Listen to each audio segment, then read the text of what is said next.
Well, homeless people, they're not bad people. They're just, you get a lot of problems, man. A lot of them, most of them, I'd say. You got alcohol or drug problems, or mental illness problems. And, it's a lot of people have the they mistakenly believe that, it's like your fault that you do this on purpose. It's not, it's a disease. Oh, sisters, let's go down, down to the river to pray. My mom's boyfriend, he gave her the option, either you take them to where they have resources for people that don't have jobs, or I'm leaving. So she packed us up, and we packed everything in the car, and she dropped us off on the side of the road.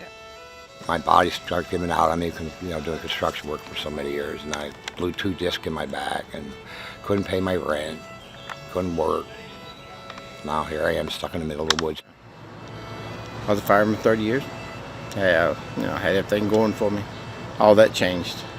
My youngest son, he murdered my sister, stabbed her 21 times. I lived on the streets for a while. I've actually been out in the woods for about 2 years now.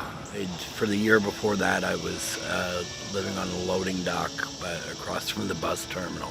The universe is filled with infinite diversity and infinite combination. No two homeless people are the same. Everybody wants a warm bed, be able to cook dinner and watch VCRs and stuff, but, it just doesn't work that way always.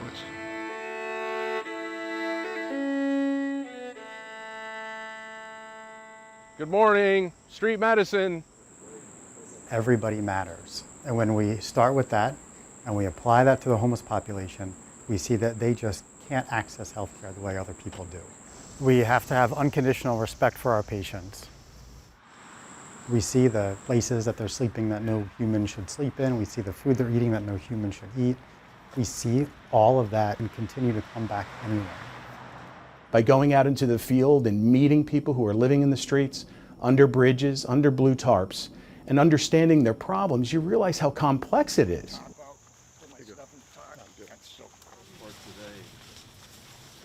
When I got to clean everything up. But yeah, I like my Betty Boop. Reminds me of my mom. She was a greatest person ever. She always took somebody in. I mean, she's a sweetheart. We met Charlie coming out of the woods, limping across the street, and found out that he was having pretty significant back problems that was making it very difficult for him to get around. Right now we have an X-ray completed, but we need an MRI to follow that up.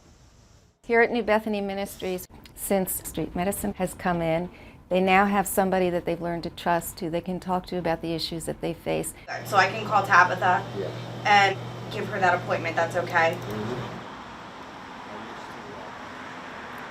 They helped me get my medicine, which I couldn't afford, and they got me to X-rays and go from there.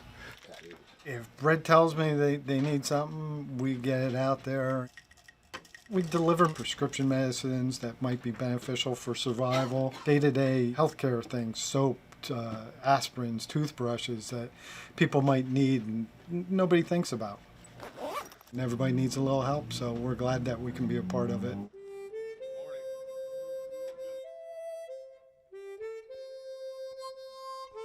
I'm the go-between for the providers and the folks who need the help.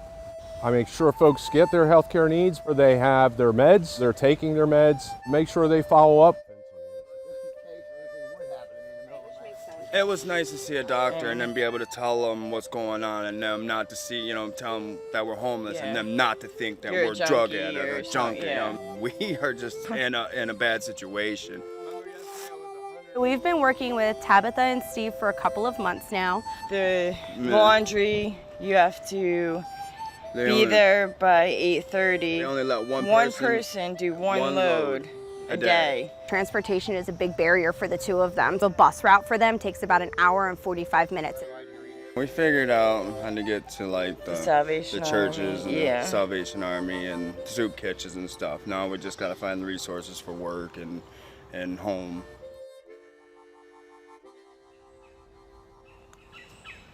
Mike, it's Bob and Laura.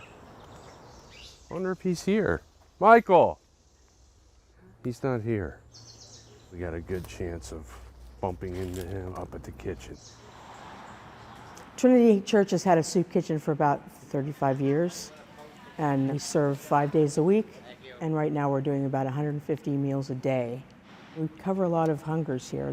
There's a hunger for companionship and community. This is a place where everybody kind of knows each other, and they understand what's happening here. It means a lot of people are not lonely. It's a good thing, and I love doing it. I absolutely love it. Is that where you want them at Georgia? The three components of the street medicine program are the clinics in the shelters and soup kitchens, the street team, and the hospital-based consult service. A little over 10 years ago, we decided to start our own clinic. Over time, we were noticing that once they left the mission and they weren't under their roof, we would lose them. And we also knew that based on the medical problems that they have, they weren't going to survive outside. And that's when we decided to take our practice outside and actually deliver health care on the streets. This way, and then you curl around. Keep curling. Street medicine, they look them over, they make sure that everything is all right. For our residents here at Safe Harbor, it's an assurance that their health is going to be okay. The whole idea is to come in, use what the people have. This is all the space that we use that's dedicated to us. Right now we have 7 permanent clinic sites, all in shelters and soup kitchens. We have the street team that goes out in the woods, under the bridges, wherever they are. I have a backpack with over 20 medications in it, a truck with a pharmacy in the back. Everything is done on site because that's the only way we know for sure that they're getting what they need.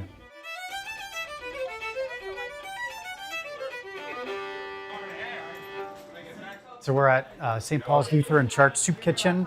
They have a long history in serving the homeless. They host largest soup kitchen in Allentown. He came in, he said I was panhandling in his spot. After I had run out of money, I lived with my sister. When she threw me out, she said, it doesn't matter how many people you've helped because you didn't think about your own welfare. I'm sitting there thinking, wow, you know, being willing to sacrifice yourself for other people is the short definition of being a Christian. I think I have a pretty good relationship with all the people in street medicine.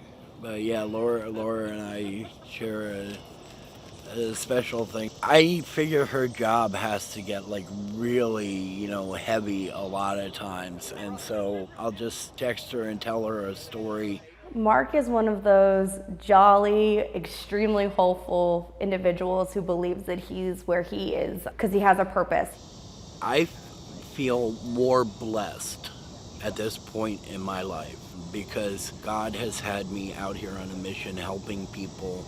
And I absolutely adore him. It's a really, really steep fall over here, so it's extremely dangerous. It's too hot to be outside. So we were just checking out under the bridges and found one of our longtime patients. This patient has some pretty complicated medical issues that would be much worse with dehydration. So we talked to him about going back into shelter.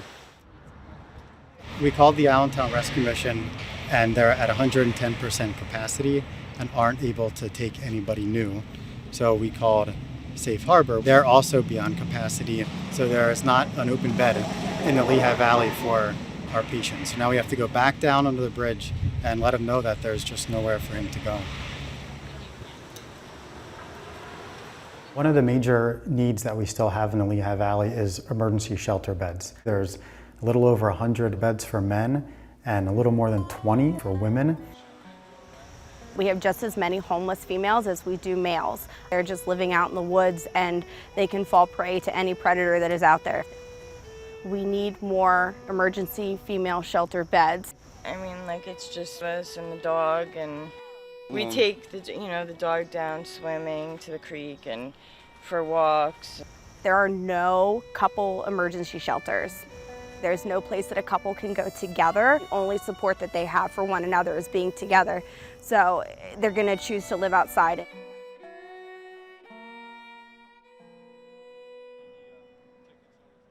Whenever you're trying to take care of the homeless population, you have to understand that their main focus in life is survival. We don't have to worry about whether we're going to have a meal. We don't have to worry about when we go home from work today whether we're going to have a place to stay or a warm bed to stay in. For these folks, all those things are things they have to intentionally think about every day.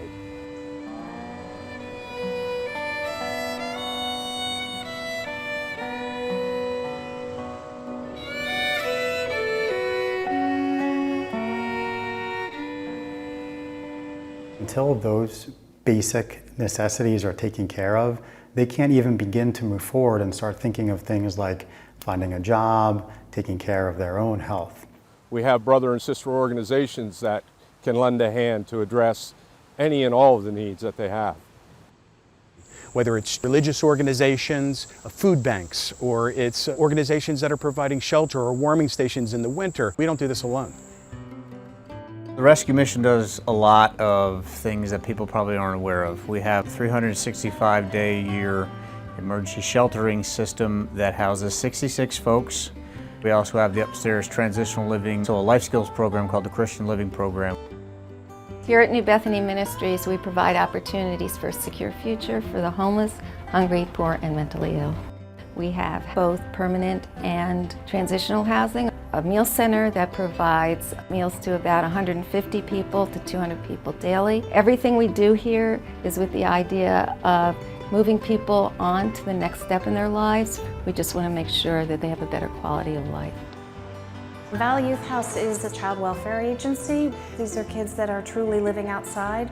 We have street outreach workers who go out into the community. We're providing counseling to them. We have an association with the street medicine group so that they have connection to medical care. We're trying to keep them safe while they are disconnected from housing and making it possible for them to come into shelter or into one of our independent living programs. What we do here at Safe Harbor, we are a transitional housing emergency shelter. So they have 6 classes of life skills, budgeting classes, nutrition classes, cooking classes, yoga classes. But we do so much more than that. Because it's hard, it's complicated, it takes a lot of patience to deal with a guest who has significant physical health and mental health barriers and has been traumatized physically and mentally and all the complexity that goes with it. It's really easy for our society to pass them by. And I like to think that we'll stand in that storm and take care of those folks when other people won't. The life expectancy of a homeless person is 42 to 52 years. There's no other single social determinant of health that decreases life expectancy by that much. We see about 1,500 unique patients a year. I mean, I've been to rehabs, I've tried to quit. It's miserable. And I've been miserable for 40 years, man. We know that the stereotype of somebody experiencing homelessness is that they're a mentally ill drug user and they're out there because they want to be out there. But the truth is, it is extremely hard to access mental health care and to get the help that you need for your drug addiction while on the street. Many of them have been to rehabs. The problem is after the rehab, when they're discharged back to the street, back to the same people that they usually associate with, back to the same desperation that they feel and suffering that they feel. 7 years, man, and nobody do nothing for me. 7 years, I signed a lot of paper for housing, for everybody. And here, nobody help you to me for nothing, man. So Nick is a guy we treat off and on, and we've seen him in the shelters for a couple years. But I no got choice, man. I no got choice. Where I going? Where? I no got choice, brother. Where I going to live, man? I no got nobody over here, man. Nobody, brother. Man. If you have a time when you can go over, I will take you over to the YMCA to see what we can do about getting you a room. I appreciate what you do. No problem. We'll let you rest, okay? Nick's one of those guys, hopefully someday he'll come out of his issues and really want to get help, but until then, he still struggles. Where are you going? All right, you get your chair, I'll get my chair. Thank you, sir. How about the MRI?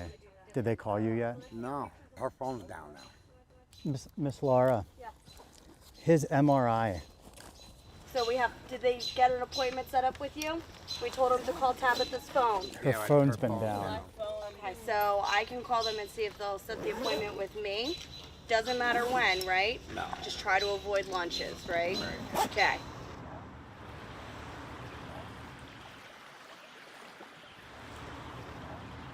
Mike was admitted for problems relating to his stomach and the drinking. I couldn't take it. I couldn't sleep. I couldn't eat. I couldn't even keep Gatorade or water down. Nothing. Keep drinking, you have like acute pancreatitis, and then there's chronic pancreatitis. The pancreas is in charge of a lot of the digestion. It's in charge of everything. No pancreatitis, no lemon. Yeah. That one I know. It's going to get rid of this. I'm going to get a 40. And I know it's a catch-22. Makes it worse. People like me, I don't care about later. I care about now. I just want a place to live where I can cook. In a flop house where I got drug dealers everywhere, crazy people. I live with that all the time. Mm-hmm. Mike's my buddy. Like, I care so much about Mike and what happens to him, and he's so smart, and we've been taking care of him for so long. It's just tough to watch him genuinely have all intention of changing his life, and then the addiction just takes a hold of him. My crack cocaine addiction took everything from me, not just material things, my dignity, my pride, it took everything.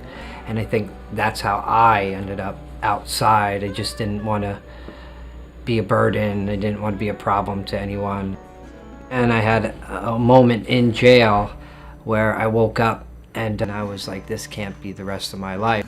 When I went into the work release program, that was the start of what I do here at Safe Harbor. That men's group turned into a weekend position. That weekend position turned into a house manager position. That house manager position turned into a case manager position. Case manager position turned into director of operations. By the grace of God, I am the executive director today here at Safe Harbor.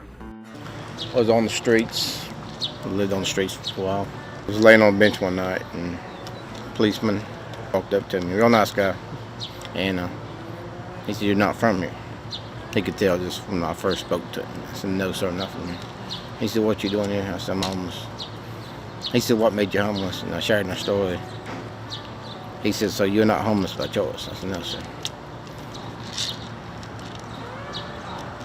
Amazing man. He helped me get there. He got me off the streets. And I'm planning to come back here and volunteer. I'll never forget this place. So on my days off, this is where I'll be helping out. Brett will refer guests to us, say, I have a guy that needs an opportunity to be indoors because he has medical issues that he needs to heal from. One thing that we strive for here at the mission is to provide his guests with an opportunity to feel safe. I came to the Allentown Rescue Mission as a 20-year-old young man who had lost his way. I lived there for 5 months, went through their drug and alcohol program. Eventually, I moved out. Yeah, I got offered a job there. I'm the program coordinator. I counsel, I teach, and just try to give back what was so freely given to me. The clinic was a great thing because I had issues, needed medications, was able to get my physical, to get my driver's license, just to be able to come down there, and I was welcomed, you know, with open arms. I was treated like a normal person. Our homeless population does not resemble anything like New York City, Philadelphia, or Pittsburgh. This patient population is hidden. I don't know if it's because we bring the backpacks, but they're like, they look scared to like walk past us. Here, when somebody stays on the street, everybody notices and it's not safe for them. They'll get beat up, urinated on, bad things happen to them. So they retreat into the woods where they can make these semi-permanent structures and have a little space of their own. It's safer, it's peaceful out here. They're very close to downtown where they can have access to the different services. This is a homeless population where they get stereotyped as drug-seeking, non-compliant, lazy, and that's not true. I do volunteer. I'll be like, do you want me to scrub the showers for you or mop the floors and stuff? The generosity they possess is humbling to watch them take care of each other. If you give them a sandwich and there's 4 people in their camp, they'll split the sandwich 4 ways. It seems like the people just not got nothing. They're the most generous people there are.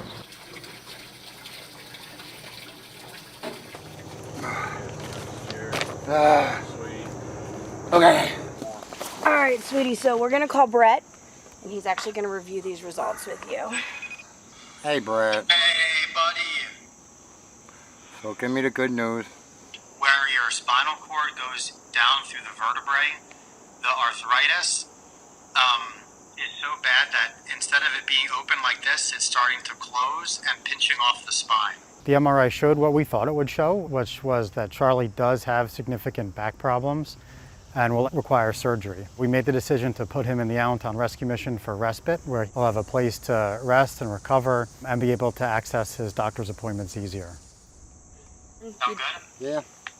Okay. All right, thank you. All right, Brett, thank you. Thank you. Bye. Game plan is for Monday morning now. Do we need to bring you some bags and stuff to put everything in? I think I have everything, but I'm not, see my buddy will take some of my stuff. Part of my job is being a patient advocate and being a warm handoff for the patients whenever we do transition them into primary care settings, specialty settings, or into transitional housings. It's heartwarming when we're able to go through all of these small victories together. I just have hope. Maybe this will be over someday. Don't worry about it too much. You can't. To see people who aren't as nearly as blessed as I've been in my life, and yet they still hold on to hope and they still have faith. And that's just an awesome experience. A message of hope. I wouldn't be alive today if it wasn't for that.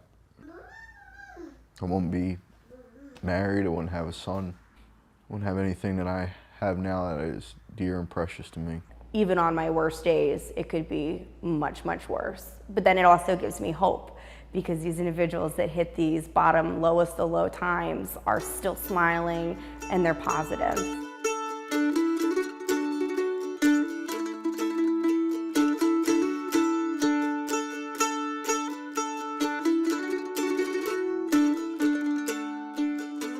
I moved in and they showed me a place. I got to do my laundry. I actually have a bed, a mattress, and which is awesome. So I can lay there and read my books until they straighten my back out, get rid of this pain so I can get back and do some kind of work. I can't thank Street Medicine for all they've done for me. And God bless them. You know? They do a lot for the people out there. They really do. Well, I'm gonna go to the library today. I got a 10 pages and hopefully they'll be able to find me a job. I'm just waiting for my birth certificate so I can go get a new photo ID so that I can work. I probably still won't be able to get out of the tent for a little while, but at least it's a start. If it wasn't for Street Medicine guys, there wouldn't be nobody getting no help.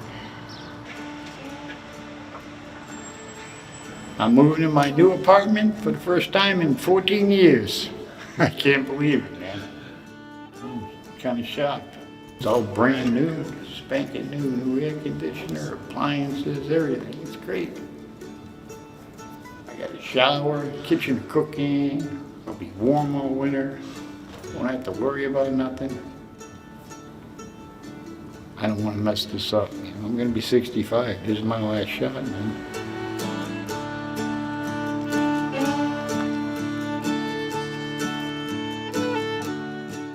The harder you make it on someone to live, the easier you make it for them to die.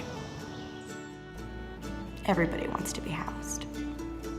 Everybody that is homeless is a mother, a father, a son, a sister, a brother. When you see someone on the streets who is homeless or you suspect they are, don't look away. See what you can do. There's lots of opportunity in our community to make differences in the lives of people who are really having challenges. Like that young couple over there, like they're new to the area and people need work. People get help with bus passes. If I could get a bus pass, it'd be a lot easier for me to get around to find work too. People are willing to give. They just need to find out who needs the help. Our program always will accept donations. We're always handing water out during street rounds, like Hop Top food cans. Socks are always huge. There's so many ways. Hygiene materials, warm clothing, sleeping bags, tents. They all have goals, they all have dreams. More than anything, our patients need to know that they're loved. A small conversation, kind words goes a very, very long way. People can give your time and your talent.